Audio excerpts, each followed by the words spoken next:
RGLS stock analysis. This is for tomorrow, Wednesday, and onwards. Is it a buy or a sell? Watch this 1 minute video till the end to find out. Regulus Therapeutics, my technical analysis, this is actually quite straight up. This is how my chart's looking like, and I'm looking to take things up. Just doubling down.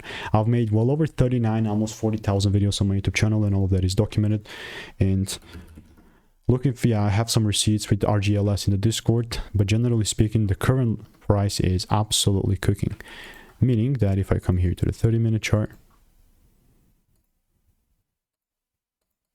saw this demand, and only if there is a shift here am I really looking to buy this. My bad. If the price does not give me this confirmation, man, I'm not gonna buy. And like, notice my tone.